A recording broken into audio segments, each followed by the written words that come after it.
সুপ্রিয় দর্শক, আজকে আমরা দেখব ওয়ার্ডপ্রেস বাংলা টিউটোরিয়ালের দ্বিতীয় পর্ব।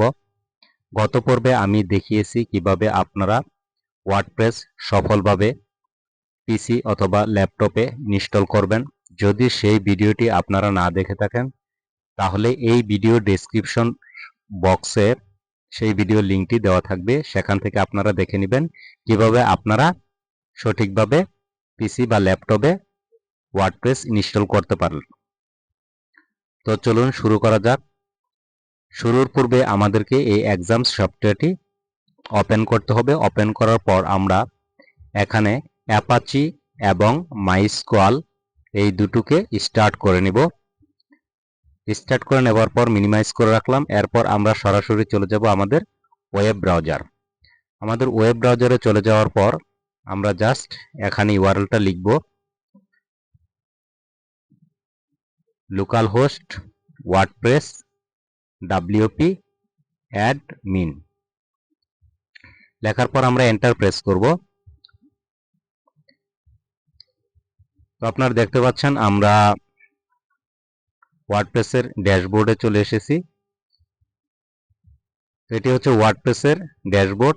এখানে আমরা আজকে এই ড্যাশবোর্ডের যে একটা পরিচিতি রয়েছে, ড্যাশবোর্ডের কি কি ফাংশন রয়েছে, এই সমস্ত মেনু, এই সমস্ত ফাংশনের কাজ সম্পর্কে আজকে বিস্তারিত আলোচনা করব। ভিডিওটি মনোযোগ সহকারে, ধৈর্য সহকারে আপনারা ভিডিওটি দেখবেন।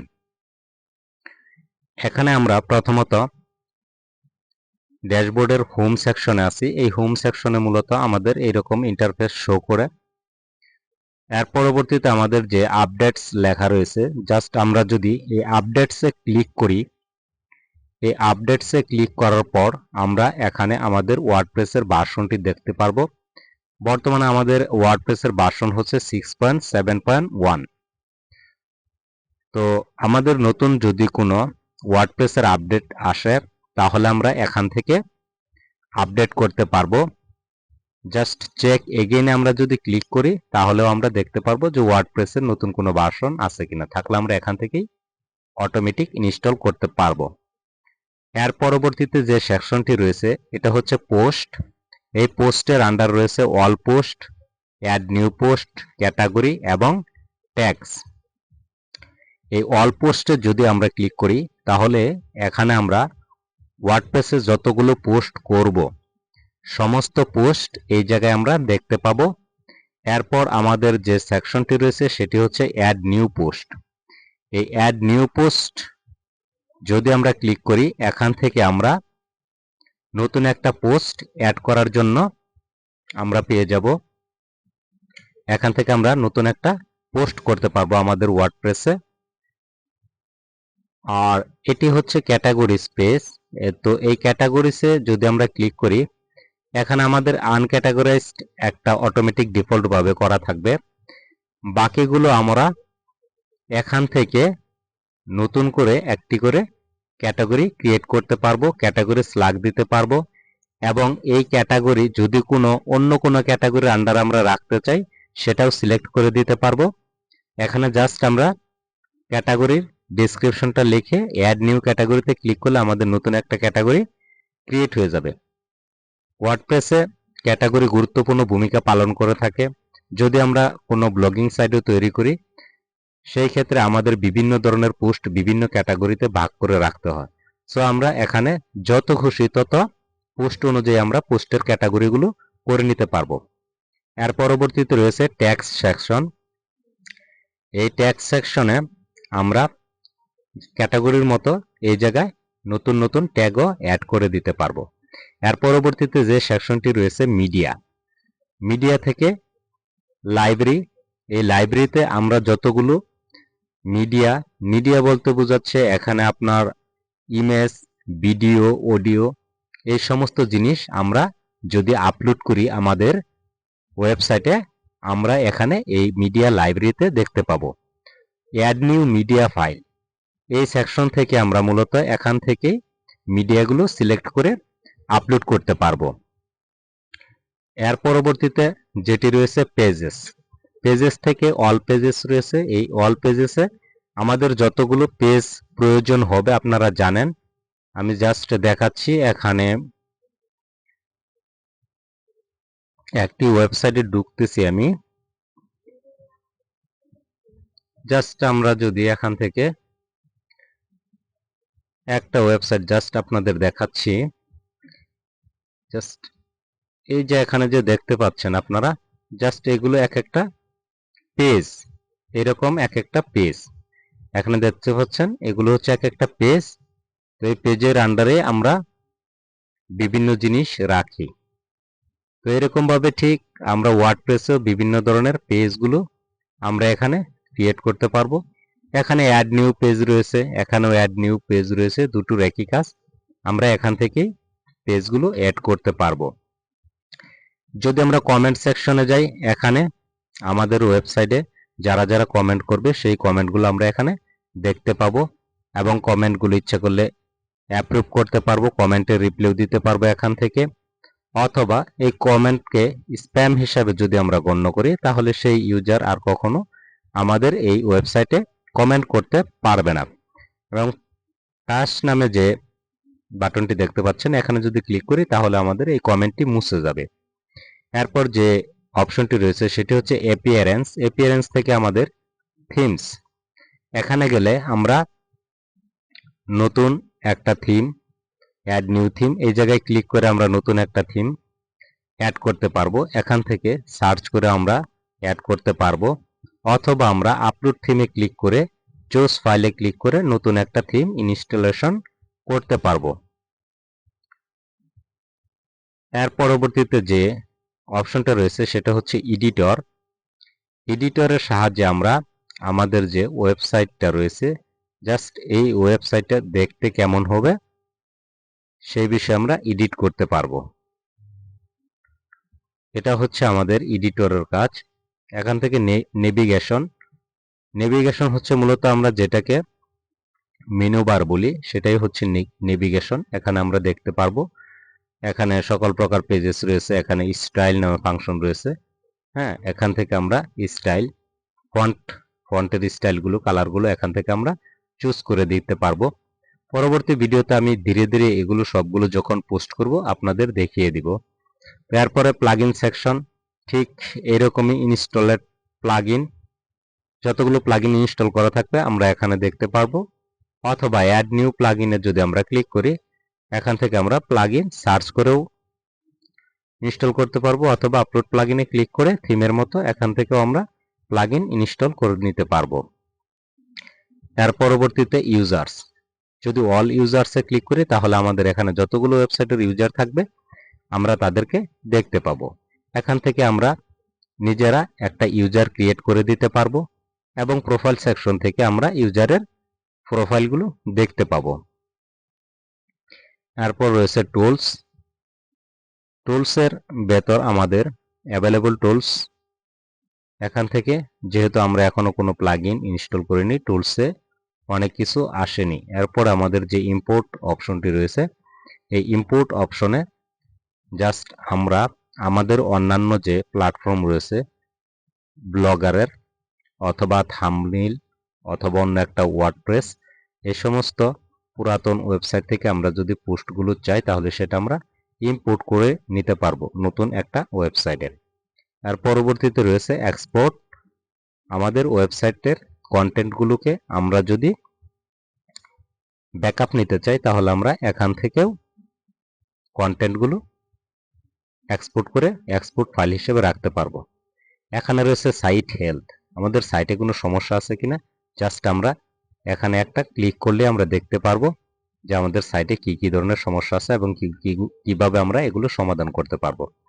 তারপর এক্সপোর্ট পার্সোনাল ডাটা, পার্সোনাল ডাটাগুলো আমরা এখানে এক্সপোর্ট করতে পারবো। আর্টস পার্সোনাল ডাটা এই জায়গা থেকে আমরা মুছে ফেলতে পারবো। থিম ফাইল এডিটর, এখানে যদি আমরা ক্লিক করি আমাদের যে বর্তমানে যে থিমটি ইনস্টল করা আছে সেই থিম যদি কোনোভাবে আমরা কাস্টমাইজ করতে চাই তাহলে জাস্ট এখান থেকে আমরা এডিট করে নিতে পারবো। এরপর প্লাগইন ফাইল এডিটর, আমরা যদি কোনো প্লাগইন কাজ করতে চাই, কোনো প্লাগইন কাস্টমাইজেশন করতে চাই তাহলে আমরা এখান থেকে সেই কাজটা করে নিতে পারবো। মূলত এখানে এই ফাংশনগুলো রয়েছে।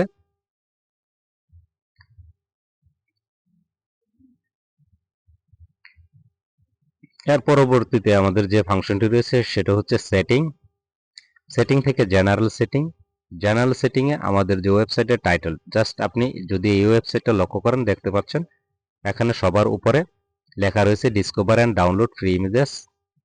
তো এই লেখাটাই মূলত হচ্ছে সাইটের টাইটেল। আমরা যদি সাইটের টাইটেলটা এখানে যা লিখবো আমাদের এখানে টাইটেল হিসেবে শো করবে।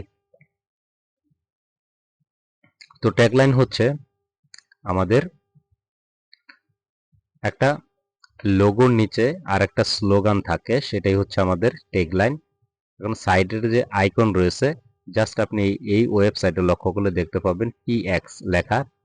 এরকম যদি আপনি আইকন চান তাহলে জাস্ট এখান থেকে সিলেক্ট করে দিতে পারবেন। এরপর হচ্ছে ওয়ার্ডপ্রেস সাইট ইউআরএল। আমরা সাইটের ইউআরএল মানে কি লিখে ব্রাউজ করলে সাইটটা আসবে সেটাও আমরা এখানে লিখে দিতে পারবো। সাইট অ্যাড্রেস ঠিক এরকমই, এবং ইমেল অ্যাড্রেস আমাদের এখানে দিতে পারবো। মেম্বারশিপ অপশনে এনিওয়ান ক্যান রেজিস্টার যদি আমরা দিয়ে রাখি তাহলে সবাই কি করতে পারবো, আমাদের সাইটে রেজিস্ট্রেশন করতে পারবে। এরপর নিউ ইউজার ডিফল্ট রোল, এখান থেকে নতুন যে সমস্ত সদস্য হবে তারা কি সাবস্ক্রাইবার হিসেবে থাকবে না কন্ট্রিবিউটর নাকি অথর, এডিটর, অ্যাডমিনিস্ট্রেটর, এই যে অপশনটা রয়েছে সেটা আমরা যদি সিলেক্ট করে দিই তাহলে অটোমেটিক সেই ইউজারটা এরকম সাবস্ক্রাইবার হিসেবেও থাকতে পারে, কন্ট্রিবিউটর, অথর, এডিটর, অ্যাডমিনিস্ট্রেটর। এখানে সাবস্ক্রাইবার হচ্ছে সাধারণ সাবস্ক্রাইবার এবং কন্ট্রিবিউটর হচ্ছে ওয়েবসাইটে যারা বিভিন্ন ধরনের ডোনেশন প্রদান করে সেই রকম। অথর হচ্ছে যারা এই ওয়েবসাইটে বিভিন্ন প্রকার ব্লগ লিখবে, সেটা অথর এর অনুমতি দেওয়া হয়। এবং ব্লগ পরিচালনা যদি করতে চায় তাহলে অ্যাডমিনিস্ট্রেটর মানে সে সকল কিছুই করতে পারবে। আর এডিটর হচ্ছে জাস্ট পোস্টগুলো এডিট করবে এরকম। এটা হচ্ছে পারমিশন, এক একজনের এক এক রকম পারমিশন। এবং সাইটের ল্যাঙ্গুয়েজটা কি হবে, আমাদের ওয়েবসাইট ইংরেজিতে থাকবে না কোন ভাষায় থাকবে জাস্ট এখান থেকে সিলেক্ট করে দিতে পারবো। এবং এখানে রয়েছে টাইম জোন, এই টাইম জোনটাও আমরা সিলেক্ট করে দিতে পারবো। এখানে রয়েছে ডেট ফরম্যাট, টাইম ফরম্যাট, এগুলো আমরা যেভাবে সিলেক্ট করে দিব জাস্ট ঠিক ওইভাবেই থাকবে। এরপর আমরা সেভ চেঞ্জে ক্লিক করে দিলে আমাদের সেটিংসগুলো সেভ হয়ে যাবে। আর পরবর্তী সেকশন রয়েছে রাইটিং ডিফল্ট পোস্ট ক্যাটাগরি, মানে আপনি যখন একটা পোস্ট লিখবেন সেটা কোনো পোস্টের আন্ডারে যদি আপনি না দেন তাহলে কোন ক্যাটাগরিতে ঢুকবে সেখানে আমরা সিলেক্ট করে দিতে পারবো। যখন আমরা কোনো ক্যাটাগরি সিলেক্ট না করব অটোমেটিক এখানে যে ক্যাটাগরিটা সিলেক্ট করে দেওয়া থাকবে সেখানেই পেয়ে যাবে। ডিফল্ট পোস্ট ফরম্যাট, পোস্টের ফরম্যাট কিরকম হবে জাস্ট এখান থেকে আমরা দেখিয়ে দিতে পারবো যে পোস্টের ফরম্যাট কি হবে। আর পরবর্তীতে আমাদের যে ইমেলের সার্ভার রয়েছে এখানে মেইল সার্ভারটা দিতে পারবো। এগুলো নিয়ে বিস্তারিত আমি পরবর্তীতে আপনাদের সাথে আলোচনা করব। এখানে কিছু টেকনিক্যাল বিষয় রয়েছে। এরপর আমাদের যে সেকশনটি রয়েছে সেটি হচ্ছে রিডিং সেকশন। তো রিডিং সেকশনে আমাদের হোম পেজে কি ডিসপ্লে করবে, লেটেস্ট পোস্টগুলো যদি দিই তাহলে লেটেস্ট পোস্ট ডিসপ্লে করবে। আর যদি স্ট্যাটিক পেজ দিই তাহলে আমাদের হোম পেজে যে পেজগুলো করব সেটা আমরা সিলেক্ট করে দিতে পারবো। মানে হোম পেজে কোনো ধরনের পরিবর্তন হবে না, আমরা যে পেজটা দেখাবো সবসময় সেটাই থাকবে। এটা হচ্ছে স্ট্যাটিক পেজের কাজ। ব্লগ পেজের শো অ্যাট মোস্ট, আমরা যে পেজে পোস্টগুলো করব সেই পেজে কতগুলো পোস্ট দেখাবে। এখন যদি 10টা আমরা সিলেক্ট করা থাকে তাহলে 10টাই শো করবে, 5টা সিলেক্ট করলে সেই পেজে 5টাই পোস্ট দেখা যাবে। আর পরবর্তীতে আমাদের এখানে যে অপশনটি রয়েছে সার্চ ইঞ্জিন ভিজিবিলিটি, এখানে যদি আমরা টিক মার্ক দিই তাহলে আমাদের এই সাইটটাকে সার্চ ইঞ্জিন ইন্ডেক্স করতে পারবে না। তার মানে গুগল এই সাইটটা আপনাকে ইন্ডেক্স করবে না এবং সেটা ইউজাররা খুঁজে পাবে না। এর পরবর্তী যেটা রয়েছে সেটা হচ্ছে ডিসকাশন, জাস্ট এগুলো তেমন একটা প্রয়োজন নেই। মিডিয়া থাম্বনেইল সাইজ এখান থেকে আপনারা পরিবর্তন করে নিতে পারবেন। এরপর যেটা গুরুত্বপূর্ণ সেটা হচ্ছে পারমালিঙ্ক। পারমালিঙ্কটা কিরকম কাজ করে জাস্ট আমি আপনাদেরকে দেখাচ্ছি। সাইটটা ব্রাউজ করি, লোকাল হোস্ট ওয়ার্ডপ্রেস, জাস্ট আমরা যদি এইভাবে থাকে, আমরা যদি এইভাবে ক্লিক করি তাহলে দেখছেন আমাদের ইউআরএল এর মাঝখানে ডেটটা চলে এসেছে। এরকম মূলত থাকলে দেখতে খুবই বাজে দেখায় এবং এটা এসইও ফ্রেন্ডলি ইউআরএল না। সেজন্য আমাদেরকে এই অপশনটা ক্লিক করলে জাস্ট দেখতে পাচ্ছেন এইভাবে মাঝখানে ডেটটা চলে আসবে। তো আমরা এইভাবে না লিখে আমরা জাস্ট পোস্ট নেমে লিখে যদি আমরা এটাকে সেভ করে দেই, তাহলে আমরা যদি এই ইউআরএলটা আবার ব্রাউজ করি, তাহলে জাস্ট আপনারা ব্যাক করে যদি আবার করি তাহলে দেখবেন এখান থেকে চলে গেছে এবং ইউআরএলটা দেখতে অনেক সুন্দর লাগছে। জাস্ট এটাই হচ্ছে আমাদের পার্মালিঙ্কের কাজ। এরপর রয়েছে প্রাইভেসি, গোপনীয়তা। এখানে আমরা বিভিন্ন ধরনের রুলস এবং প্রাইভেসিগুলো তৈরি করে দিতে পারবো। তো আজকে এই পর্যন্তই। এর পরবর্তীতে আমি প্রত্যেকটি কাজ দেখাবো আপনাদেরকে একদম শুরু থেকে। এখানে কিভাবে আপনারা পোস্টগুলো করবেন, কিভাবে পরিবর্তন করবেন, জাস্ট এগুলো আমি দেখিয়ে দিব। তো ধন্যবাদ সবাইকে।